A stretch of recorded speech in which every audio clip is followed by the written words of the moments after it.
Shalom to the sons and daughters of Abraham, Isaac, and Jacob, and welcome back to another episode of Torah Tuesday. And tonight's topic, we're going to deal with bearing witness. Now, we know that I could put bearing false witness, but we're just going to deal with bearing witnesses. Now, here at Torah Tuesday, I go over the law. So I bring out the law according to the scriptures, something that our people may not be aware of. We always tell our people, hey, you need to follow the laws of the Most High God. You need to know His commandments. Well, this is what Torah Tuesday is about. Torah Tuesday is to go into the law, the first 5 books of the Bible, and just to bring out the laws that surround our everyday life, like I said before, that we may not be aware of. But coming across this channel, it may lead you to an answer and also to correction, because that's what the law does. Okay, so tonight's topic is just dealing with bearing witness. Okay, meaning that the Heavenly Father is saying that, look, before any judgment has to go or be put forth, that there have to be witnesses in order to place certain judgments or certain situations that may happen. That before judgment pass, evidence had to be brought forth. So let's get right into it. We're going to go into the book of Exodus. See, Most High even starts off. Let me go back. Sorry about that.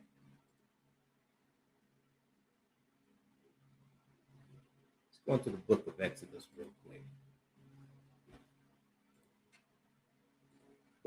Book of Exodus, chapter 20, and we're going to read 16. Then go to 20 and verse 16. One of the simplest commandments and the laws, easy to find, and the Most High just make it plain and clear, but it's for you to dig a little deeper and to understand what thus say the Lord according to His laws.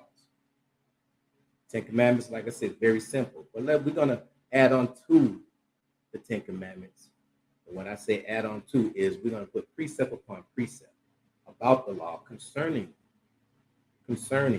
one of the commandments of the 10.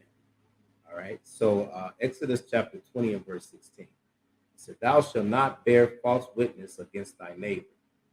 Very simple. Bear false witness. Now we know the times we're living in right now, that if you look at America justice system or any other country justice system, we know that their system is not fair. It's fair to a certain degree because they like to bring out certain evidence as well before they convict the person of whatever it is that may have been done. But now, when there's a possibility that false witnesses may arise, or if they themselves don't like the verdict, then they will bring up someone who will give false testimonies. Then this is what the Heavenly Father is saying about His law. So now, when someone does that, then their judgment and they come before the judgment seat of the Most High God. He's going to bring out His law. And along with His law, He's going to bring out what was said on the record. Okay, that's why it says, Exodus chapter 20 and verse 16, it says, thou shalt not bear false witness against thy neighbor. So let's take it a little further. So we're going to go into Deuteronomy. Just go a little further so we can take that one of the 10 commandments and then just go in a little bit more to give further understanding of what thus said the Lord. 19. Yeah. Start at verse 15.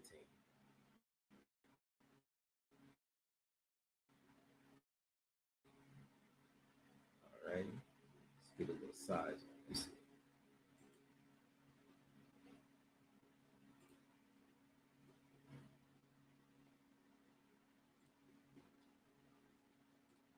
All right, Deuteronomy chapter 19 and verse 15.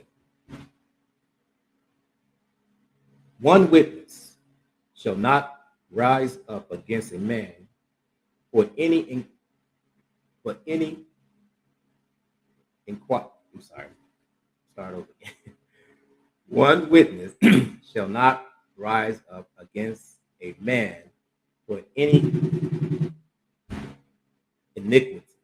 I couldn't get it out. Forgive me. For any iniquity or for any sin.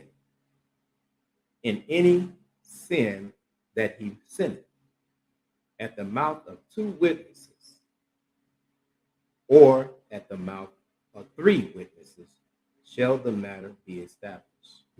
So,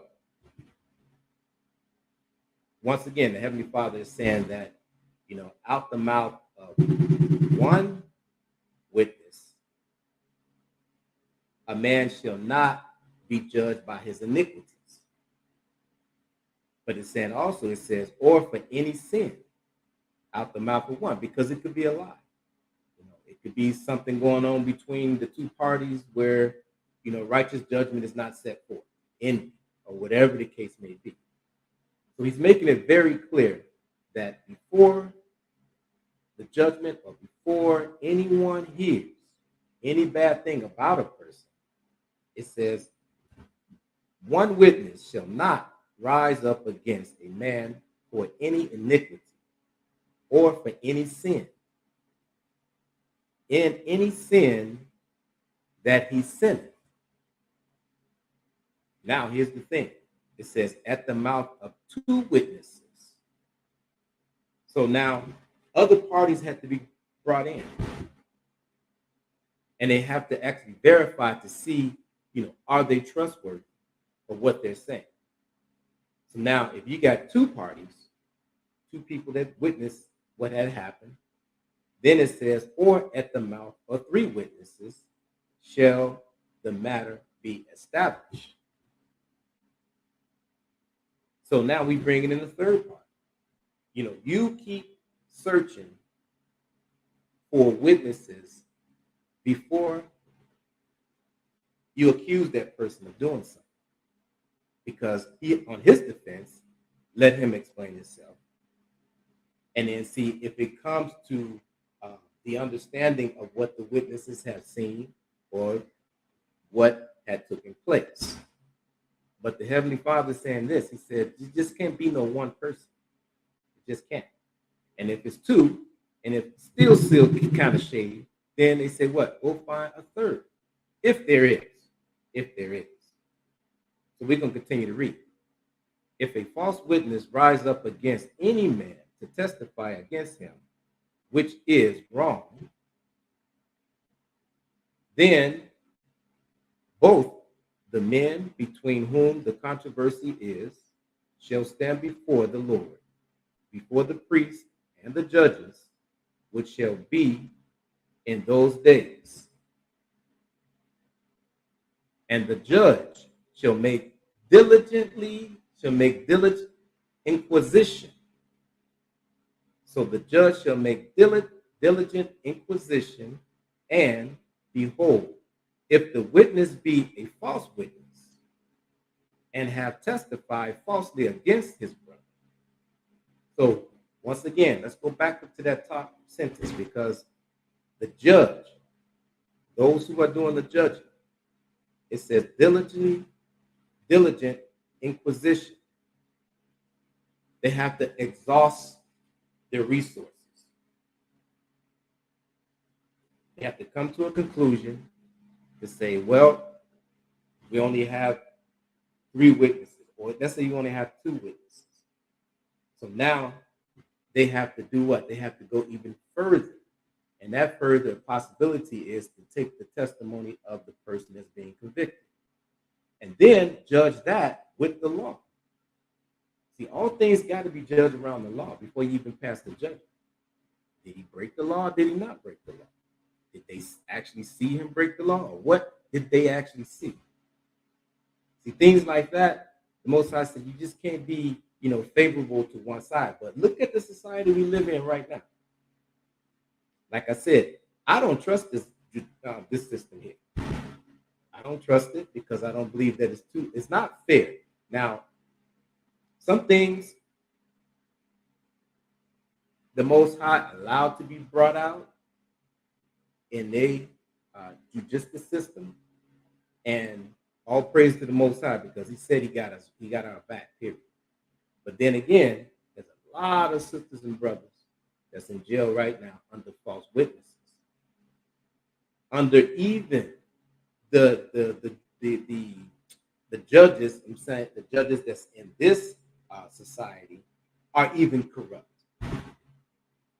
You can't even count on them to give righteous judgment. These are the times we live in, but these times have always been around us. They judge Christ falsely, right? I'm gonna bring a couple of scriptures on how they brought up charges against Christ, which was false.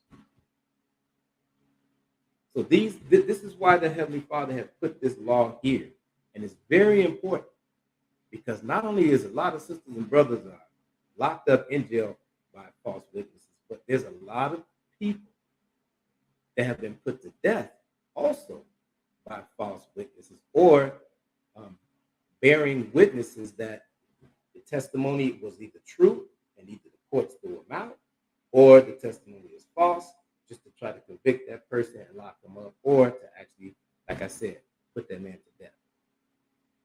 And it's so crucial. It's so crucial because let's say at the point of the time whatever the situation happened, at the point of that time, and then you have, let's say, a witness there, and she screamed out, "He did it. He did it," but she really didn't see the situation occur. She maybe came a little later, or she may have had her back turned, and all of a sudden her eyes may lay upon somebody who may have been innocent that's around that area when it took place.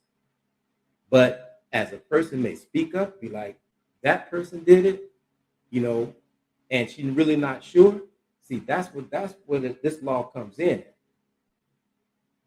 It says bearing witness, because before now, if that happened, the first thing they would do is they would jump on that person that was being pointed out, which is wrong, which is completely wrong. Whether it be the police, or whether it be people that's around that area, and they hear a person scream, "No, it's him," or I'm not sure. Whatever the case, they are going to attack whoever is being pointed out at that time. And that's falsely done. That's against the law.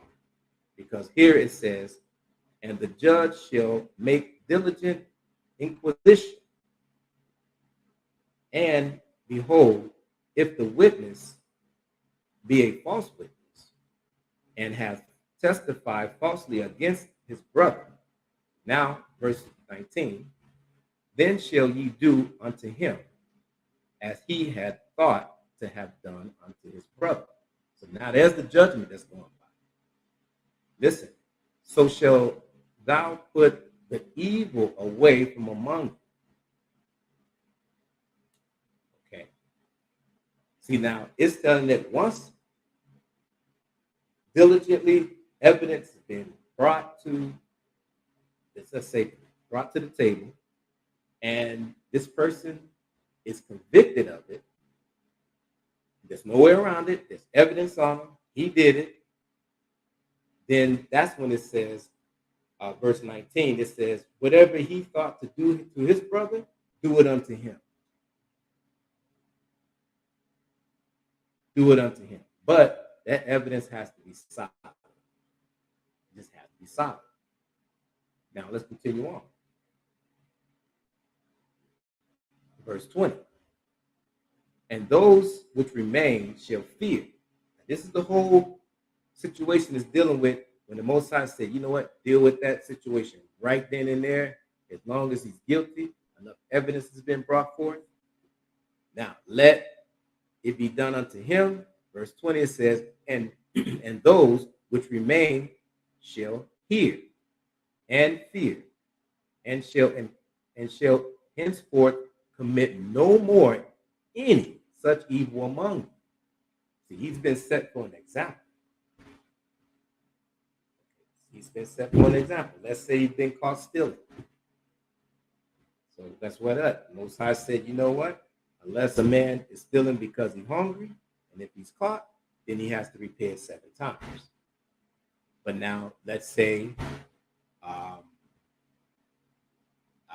I got to do one on rape as well, because there's laws dealing with rape. But let's say the man is being caught raping a woman. Then, and the evidence is there, they got more than one witness is there that's seen him, or whenever the crime took place, or the unlawful deed that's been taking place, or the evidence is overwhelming. Then the Most High says, you know what? It says, do it unto him so that you can put the evil away from us. But then it says, and those which remain shall hear and fear, and shall henceforth commit no more any such evil among you. Now, here's the kicker. Verse 21. And thy eyes shall not pity, but life shall go for life, eye for eye, tooth for tooth, hand for hand, foot for foot. So now the judgment is being really set forth. That's why the scenario I gave about if he's being caught raping a woman, which there is laws dealing with rape, and probably another topic I'll get into. But the Most High says, your eye should not pity. Eye for an eye, tooth for a tooth, hand for hand, foot for foot. That's how the fear and the right judgment come. The Most High wants that to come forth out of the children of Israel. That's why you see Esau and his system, right? You really can't trust them. But if they had the fear of the Most High, then righteous judgment will be taking place. All right. So let's go into Proverbs real quick. Go to Proverbs. But that's the whole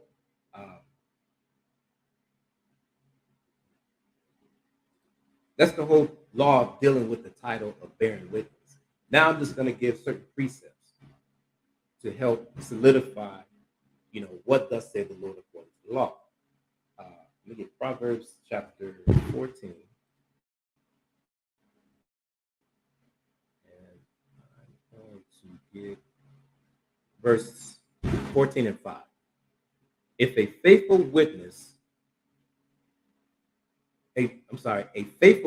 will not lie, but a false witness will utterly lie. So Most High is even giving you heads up. He's giving you heads up now. He's saying that, if a person who has a reputation of doing right, if he comes forth, then his judgment would be more considered than someone that is mystical, or someone that's maybe a talebearer, a gossip, but just don't have, his integrity doesn't come up to par. But this is one of the signs to listen. One of the signs that we should take under our consideration when it says a faithful witness will not lie, but a false witness will utterly lie. So now we have to listen to the lies when we know that it may be a shady character. Okay. Verse 25. Let's skip down to 25. Verse 25. A true witness delivereth souls, but a deceitful wickedness speaks lies. So it says a true witness would deliver souls, because we know when you come forth with false witness, which is a lie, as the scriptures say, then that's detrimental to whatever the situation is. Like I said before, imprisonment or death, or having someone get harmed. Either way, it's still not good. But the thing is, it said the fear of the Lord is the beginning of knowledge, wisdom, and understanding. So if you fear the Most High, matter of fact, let's get that. I think this. I don't want to get before myself. I got that in Proverbs. Book of Proverbs. Let's get that here.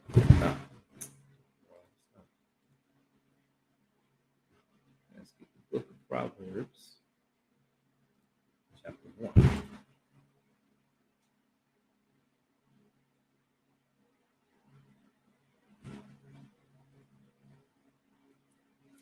Book of Proverbs, chapter 1.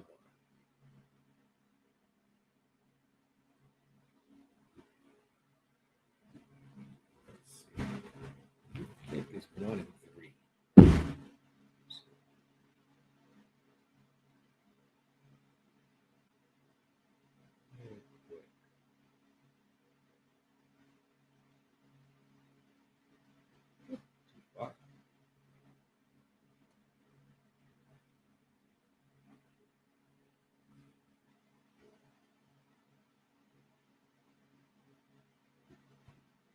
Let's see. Proverbs and Psalms.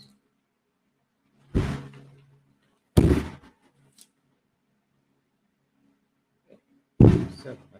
I can't see that. Book of Proverbs, chapter 1 and verse 7. It says, the fear of the Lord is the beginning of knowledge, but fools despise wisdom and instruction. So now there's an instruction dealing with in the book of Deuteronomy how to deal with bearing witnesses and also bearing righteous judgment. Excuse me. And bearing righteous judgment. So that's the instructions that the Most High told us to deal with. It says that, number one, it can't be judged by one person saying that they witnessed or seen something. It has to be 2 or 3. So that is the instructions. But it says, but fools despise wisdom and instructions. So as we can see that this nation and all these other nations with these false witnesses are some foolish nations. But once again, Torah Tuesdays, we bring you back to what thus said the Lord according to the laws. And that's what we have to go with. All right. Let's go to the book of Judges, Job. Look at Job.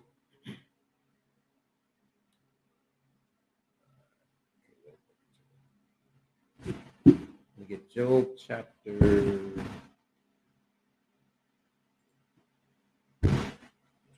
29.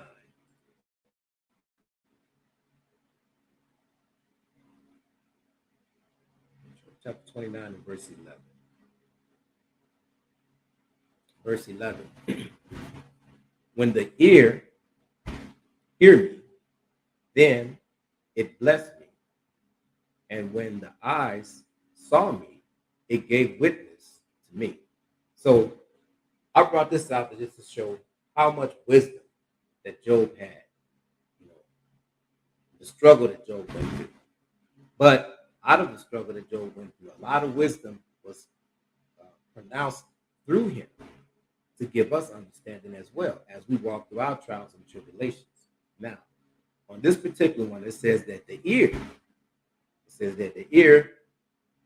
hear me, then it blessed me. But check this out. It says, and when the eyes saw me, it gave witness to me. So, you just can't go by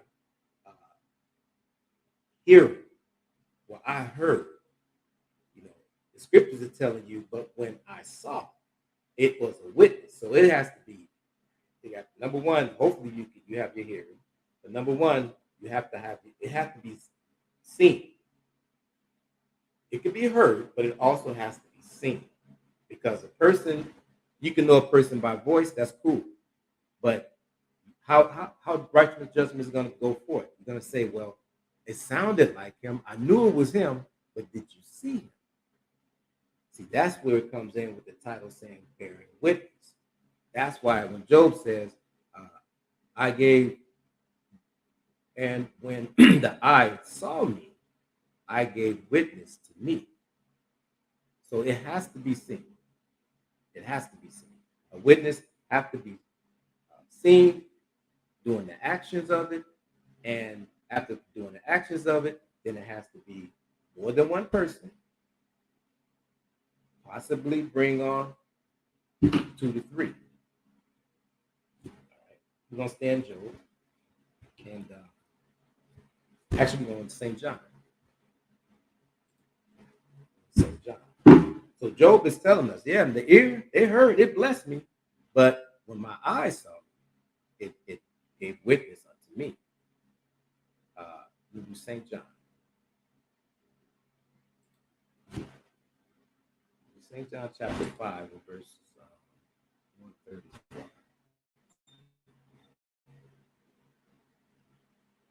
St. John 5.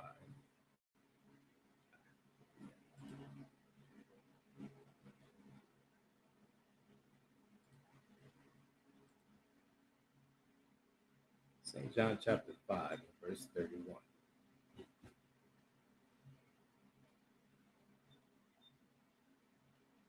All right. Verse 31. If I bear witness of myself, now this is Christ. Christ has come in and Christ is saying to his disciples, let me get that real quick in St. John. St. John chapter 5.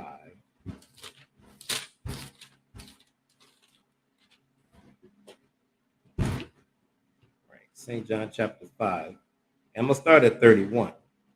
But what Christ is saying that even him himself, he came, but there's one who bears witness that he actually came and walked this earth. See, something you have to see. That's what Job said, you know what? Yeah, with my eyes seeing me, well, Christ is saying also, you know what? Yeah, I can come. I'm here. I perform these miracles. But there have to be witnesses. And he made sure that his walk, towards the children of Israel, his walk was coming down here to give his life for the children of Israel, that it bared many, many witnesses. So I just want to start off with that. So it's in 31, it says, if I bear witness of myself, my witness is not true. See, that's when Job said, when I seen myself, then I knew. Okay. But he said, if I bear witness of myself, my witness is not true. There is another that beareth witness for me, and I know that the witness which he beareth of me is true. Verse 33. Ye sent unto John, and he bare witness unto the truth. So John was a witness. John tells you that was the whole purpose of him being born and brought down, is that so that he can bear witness of the Son of Man, which is Yahushua. All the prophecies, all of the historical events that took place, and Christ said that he was going to return to save the children of Israel. Well, John the Baptist was one of those witnesses, along with other ones that was there. But that was the whole purpose of John. And to also baptize Christ. So, verse 35.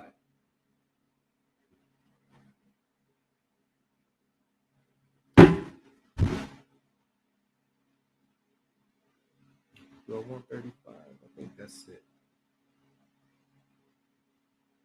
Yes, that's it. That's all I wanted.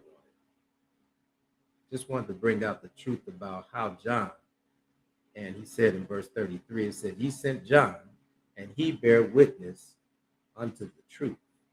Okay. Let's get Mark real quick. Let's get another incident. Because in the book of Mark, we know that there also have to be false witnesses. And that's what Christ actually dealt with.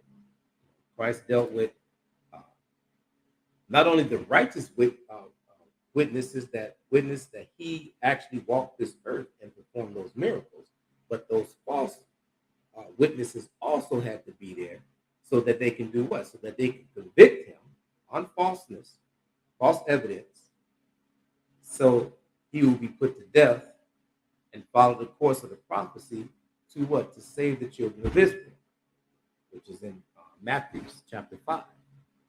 Okay. Let's get Mark. I want to go to Mark chapter 14, and I'm going to read 35.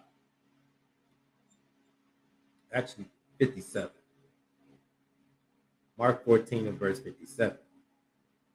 And there arose certain and bare false witness against him, saying, we heard him say, I will destroy this temple that is made with hands, and within 3 days I will build another made without hands. But neither so did their witnesses agree together. So now you can have a combination of both of them. They're trying to accuse Christ. Christ did say it, but it was a parable. And we know what he told his disciples. He said, I'm just quoting, that he said, it is for you to understand the parables, but for them it's not meant to be. So that was a parable that he put out there, and it's true. They tried to take that and tried to bear false witness against him. Okay. I'll read verse 60. And the high priest stood up in the midst and asked Yahushua, saying, answer thou nothing. What is it which these witnesses against thee? But he held his peace and answered nothing. Again the high priest asked him and said unto him, art thou the Christ, the Son of the Blessed? So Christ didn't even say anything. He just let him go ahead, just bring out the evidence, false evidence, right? And then he continued on with what was prophesied for him to do. Because it was also prophesied that the Pharisees and Sadducees would do what? Set out to kill him. So these are the witnesses and the ordinances that in Deuteronomy that has to be brought forth, whether, like I said, whether it be a righteous or fairness witness, or it could be a false witness. But there's stipulations and there's instructions on how we supposed to conduct the judgment of the situation. Okay. We Deuteronomy. Let's go back to Deuteronomy. I'm going to go to 20. Actually, Deuteronomy. Go back to Deuteronomy, chapter 5. 5 and 20. Deuteronomy chapter 5 and verse 20, which is repeating Exodus chapter 20 and verse 16. It says, neither shalt thou bear false witness against thy neighbor. Right? Let's get Joshua real quick. Let's see what Joshua had to say about this judgment. Because what did Joshua do? He took the place of Moses, but he still had to put forth righteous judgment for the children of Israel. And the Heavenly Father knew that this was a righteous man. That's why he set Joshua up right after the death of Moses. 22 and 27. Joshua chapter 22 and verse 27. But that it may be a witness between us and you and our generations after us. So now Joshua is what he's explaining to them about the law. That the law is a witness against us. And what he's doing now, he's explaining how the law had to be a witness because for generations to come. So that they cannot say that we were never introduced to the law. We don't know the laws of the Most High God, because that's what happened. You know, from one generation to another generation, if they're not taught the laws, then it just simply fades off and they start to conduct themselves of the law of the land, which may be contrary to the laws of the Most High God. You know, perfect example is us living here in America. Another example is the Most High said he spreaded us throughout the four corners of the earth. So wherever Israel is at right now, if they don't know of the law, then they're following the law of the land. which will also be, like I said, against the laws of the Most High. All right. So this is what Joshua said, verse 27. It says, "But that it may be as a witness between us." Actually, I'm going to read back up. Actually, I'm going to go back up to get content.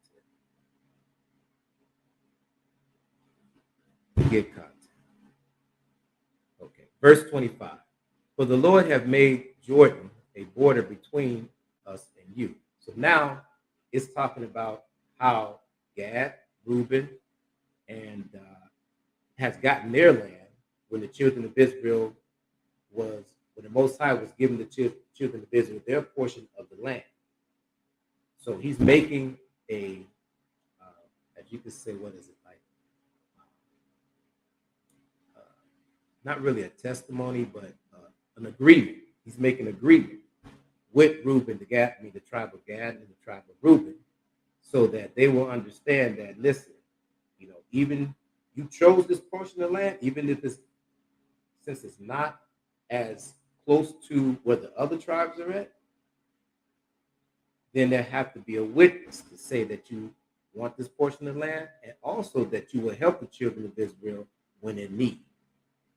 Okay, so verse 25, it says, "For the Lord have made Jordan a border between us and you, ye children of Reuben and the children of Gad. Ye have no part in the Lord. So shall your children make our children cease from fearing the Lord." So now he's just telling you that you must teach these laws to your children, even though you may be a little distant between each other. But we have to agree that you're going to teach your children and the children, generation after them, and keep these laws, statutes, and commandments. Verse 26. "So therefore we say, let us now prepare to build us an altar, not for burnt offerings, nor for sacrifice."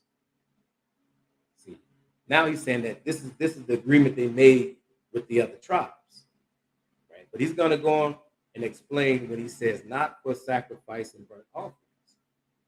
But this agreement was that when in need, when the children of Israel was in need and going to war against other nations, that they will come and help fight during that time of war. Verse 27.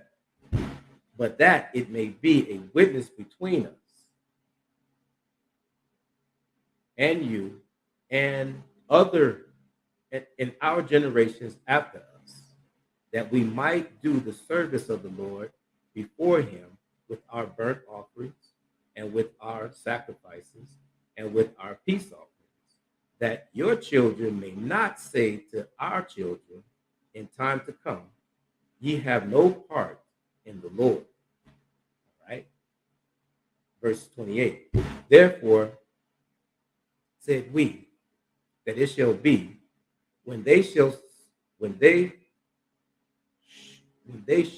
so say to us or to our generations in the time to come, that we may say again, behold, the pattern of the altar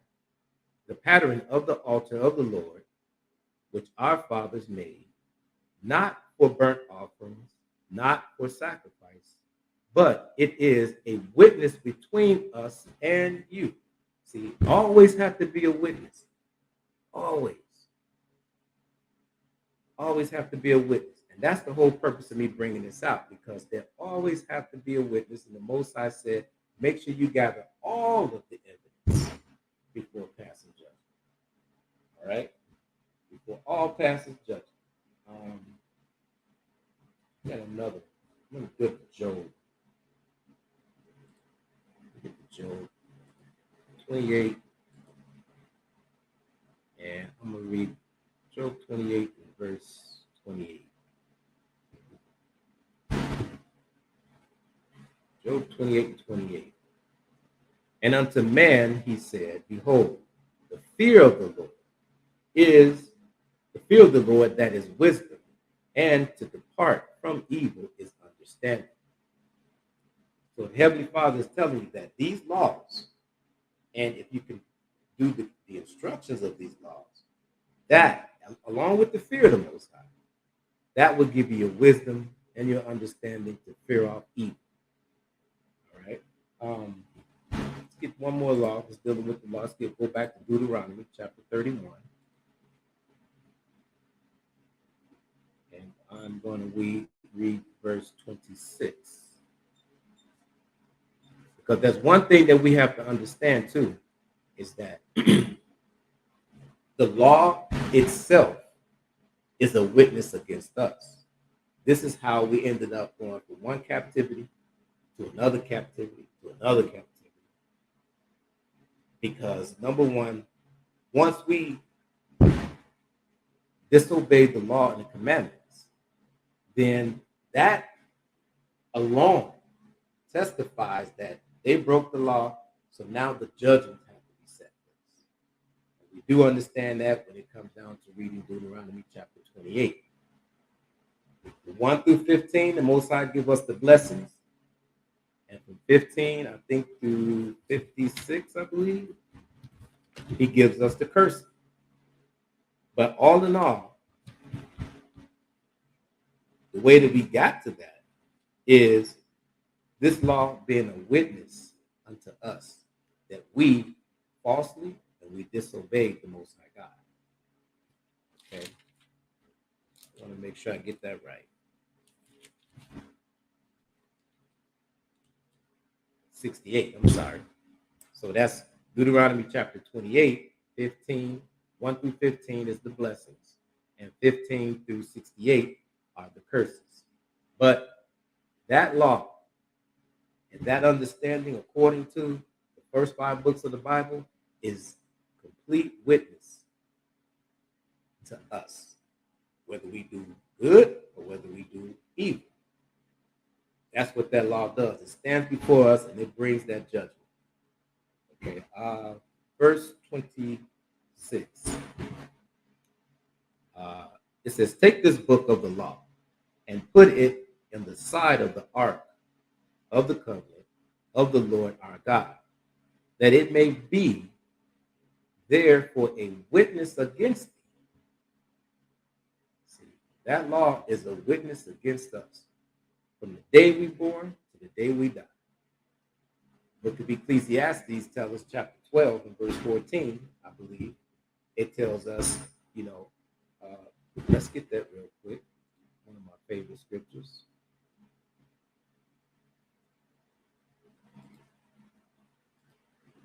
One of my favorites. It's scary. It's a scary situation. It's my favorite, but it's still scary. Because it says right here, it says, for God shall bring every work unto judgment, whether with every secret thing, whether it be good or whether it be evil. See, that's what's against us. That law brings judgment and it brings a standard to our obedience to the Most High God. So I'm gonna leave you with that, Israel, and